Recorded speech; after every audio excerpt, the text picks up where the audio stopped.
It looks like the Lakers aren't the antagonist the Spurs expected to be dealing with. This was a legitimately shocking piece of news, basketball-wise, free agency-wise, that I did not expect. Like, everything else seemed to be done with, the craziness seemed to be done with, and I guess I just keep jinxing myself as far as that goes. So I'm just going to stop saying that this free agent season isn't going to surprise me anymore, because it continues to do so. As far as San Antonio goes, it looks like they just continue to run into calamity after calamity. And the most unexpected one was Tony Parker leaving to go to the Charlotte Hornets. Out of everyone, Parker was part of that big three in the Spurs era that was just, him and Spurs just go like hand in hand. So it's going to be really surreal to see him in a Hornets jersey. Just imagining the fact that he won't be a San Antonio Spur next year is going to be just weird. As for the Hornets, they get a legendary point guard who is known through the league for his speed and craftiness around the basket. While his speed has been reduced due to age and playing for so long, he is still a really good point guard to have, and having him as a backup with Kemba is definitely going to help the Hornets be slightly competitive. I don't think this pushes the needle for them like intensely, but it does give a veteran presence to the Hornets. Maybe Tony Parker could be a mentor to Malik Monk. Other than that, I'm not really sure how Tony Parker moves the needle in a huge fashion for the Hornets. I mean, moving Dwight Howard can definitely probably be a boon as far as team chemistry, but I can't really see how else this helps the Hornets. The East is going to be open, but the Hornets don't look like one of those teams that are ready to really snatch the reins from anyone. If you had to go off basically how the season could potentially go, pretty much a lot of people, including myself, kind of see the Pacers, the Raptors, 76ers, the Wizards, the Celtics. I don't think the Hornets are trash per se. I just think that most likely they'll be competing with the Pistons for a 7 or 8 spot, and I can be completely wrong, and I would gladly eat crow.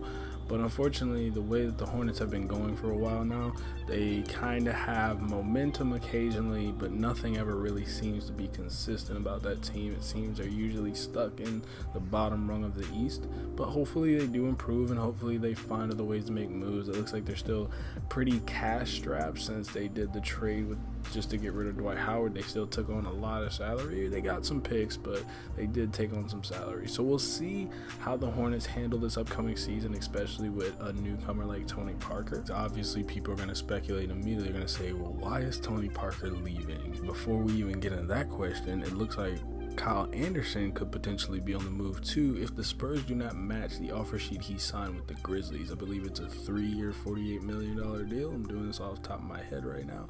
But yes, not only is Tony Parker actually on the way out, he is gone. He is officially a Charlotte Hornet, since today is one of the days where signings become official. They're no longer just verbal agreements. Now Kyle Anderson is signing with the Grizzlies.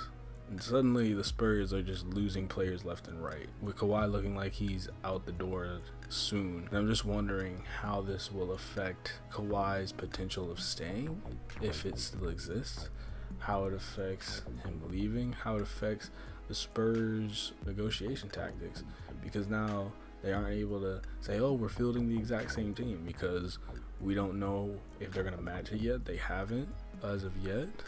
This was a part of the restricted free agent bonanza, and it'll be interesting to see how the Spurs respond to losing both their franchise point guard, basically, and a key cog, Mr. Slow-Mo, to potentially the Memphis Grizzlies. Will they keep Kyle Anderson? One could hope, but we don't know. Lonnie Walker the fourth and DeJounte Murray will definitely get an uptick in minutes, though.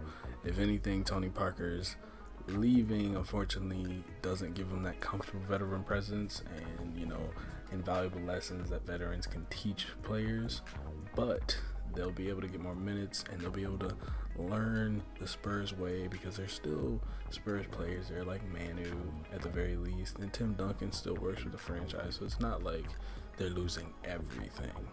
Not to mention, Tony Parker was obviously much more than a veteran. He was a Spurs legend, and he will be very, very missed by, I'm sure, a lot of Spurs fans. But I definitely think they can appreciate what he brought to the franchise and appreciate the time that he put in.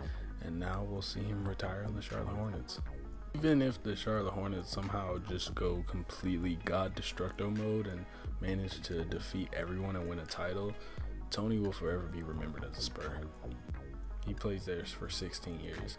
So it's still a little shocking to see, even if someone who's not a Spurs fan initially, but I definitely respect the Spurs. Everyone loves the Spurs around the league, and it'll be an interesting season for sure. This guy says, just don't poke that nest. It's not worth it. It's not worth it. Just check for snakes in your boot. Check. You should look right now. Just check.